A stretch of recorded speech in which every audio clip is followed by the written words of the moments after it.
सभा में आज लंपी स्किन डिजीज की गूंज दोपहर 12 बजे से 3 बजे के बीच चर्चा होगी। पक्ष और विपक्ष के विधायक अपनी अपनी बात रखेंगे।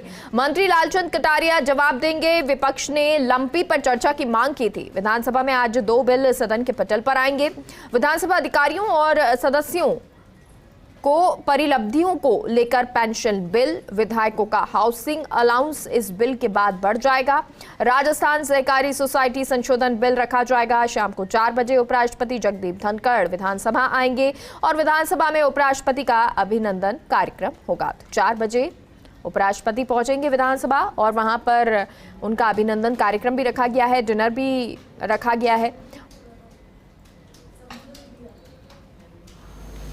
वरिष्ठ सहायक 2, कनिष्ठ सहायक 3, पुस्तकालय अध्यक्ष ग्रेड 2 7, पुस्तकालय अध्यक्ष ग्रेड 3 6, जमादार 31, सहायक कर्मचारी 57, प्रयोगशाला सेवक 5।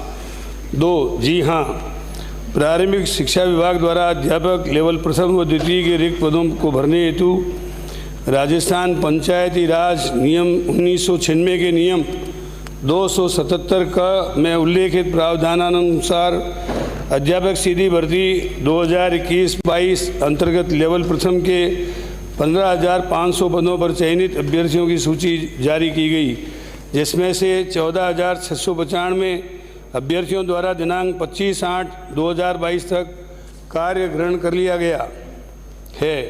अध्यापक के 46,500 रिक्त पदों हेतु राजस्थान कर्मचारी चयन बोर्ड द्वारा अध्यापक सीधी भर्ती प्रतियोगिता परीक्षा का आयोजन 5 जनवरी 2023 में प्रस्तावित किया गया है।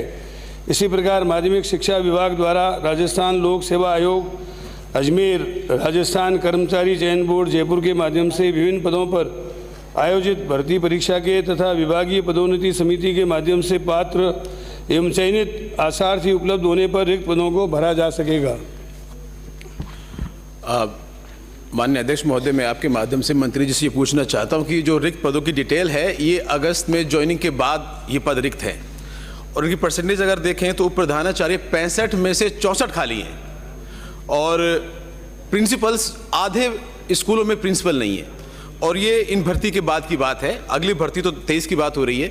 तो मैं निवेदन करना चाहता हूँ क्या सरकार एटलीस्ट कुछ व्यवस्था तो ऐसी करे, बिकॉज ये मेवात क्षेत्र है। यहाँ प्रश्न ये है कि साहब जहाँ शिक्षा का स्तर बाकी प्रदेश से आधा है, अगर वहाँ पद भी आधे रहेंगे तो फिर हम लोग कैसे उनका एजुकेशन लेवल ठीक कर पाएंगे। तो क्या मंत्री महोदय इस बारे में क्या सॉल्यूशन है, क्या करना चाहते हैं ताकि ये परेशानी दूर हो। अध्यक्ष महोदय, प्रधानाचार्य एवं समकक्ष पदों की वर्ष 2022-23 डीपीसी की कार्रवाई शासन स्तर पर नियम संशोधन के तहत कार्रवाई प्रक्रियाधीन है। नियम संशोधन के उपरांत तत्काल पदोन्नति कर दी जाएगी और रिक्त पदों को भर दिया जाएगा। उप प्रधानाचार्य 2022-23 की प्रधानाचार्य की डीपीसी संपन्न होने के पश्चात उक्त डीपीसी की जा सकेगी।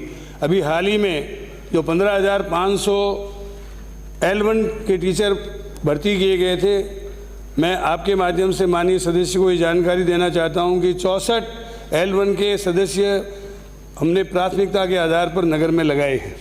Allow नहीं, please I will name you, I will throw you out please. Kataria ji, it is limit. Kataria ji, मैं आपको बोलने के लिए डिप्राइव करूंगा हाउस में यदि आप इस तरह से बोलते रहेंगे।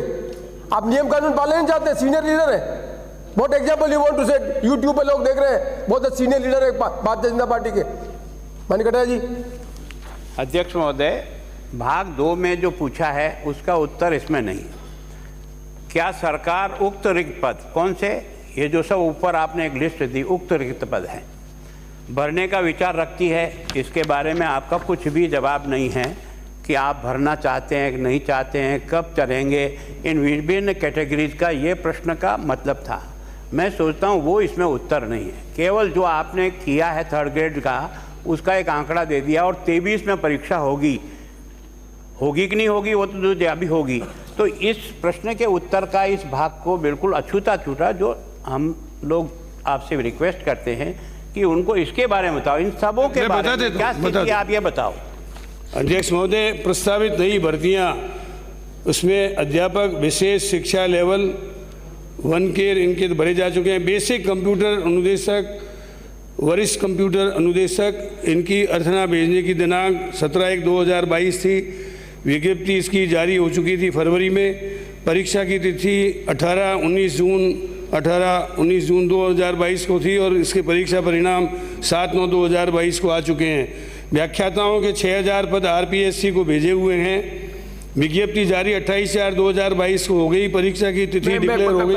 एक मिनट आप स्पेसिफिक क्वेश्चन इस कॉन्स्टिट्यूंसी का है, इस कॉन्स्टिट्यूंसी के पद लिख दिए, इतने खाली हैं।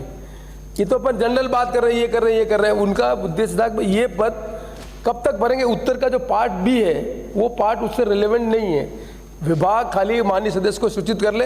ये और चलिए अब आपको सुनाते हैं, जब विधायक विधानसभा में पहुंचे तो उस दौरान उनके रिएक्शंस क्या है, क्या कुछ उन्होंने कहा। हमने हमारे संवैधानिक अधिकारों के हनन पर सरकार को घेरा था और उसके बाद जो मुख्यमंत्री का जवाब आया उससे लगता है कि मुख्यमंत्री जी आज भी अपने आप को पूर्णतया असुरक्षित अनुभव कर रहे हैं। जो कहते हैं पता नहीं भाजपा क्या कर लेगी, तो इसका मतलब उनका अपने विधायकों पर ही विश्वास नहीं है।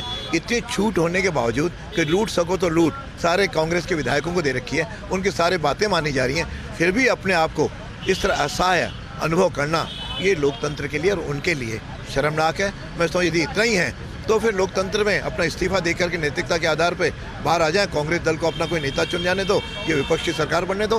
राजस्थान की सरकार सदन से भागना चाहती है, वो बहस नहीं कराना चाहती, सवाल नहीं पूछने देना चाहती। स्थगन के ऊपर कोई व्यवस्था नहीं है, स्थगन का कोई जवाब नहीं है, ध्यानाकर्षण का कोई जवाब नहीं है। कल राजस्थान के अंदर जिस तरीके से नागौर के अंदर कानून व्यवस्था की धज्जियाँ उड़ती हुई दिखाई दी, गैंगवार हुआ, ये पहली घटना नहीं है, ये आम हो चुकी है घटनाएं, लेकिन सरकार का कोई स्पष्ट रुख नहीं है। हम तो ये चाहते हैं कि जो मुद्दे जनता से जुड़े हुए हैं वो सदन के अंदर उठने चाहिए और उनका समाधान होना चाहिए। लंपी वायरस को लेकर, बिगड़ती हुई कानून व्यवस्था को लेकर और बिजली के बिलों के अंदर हो रही वृद्धि को लेकर, इन तमाम मुद्दों को लेकर हम सरकार को घेरेंगे।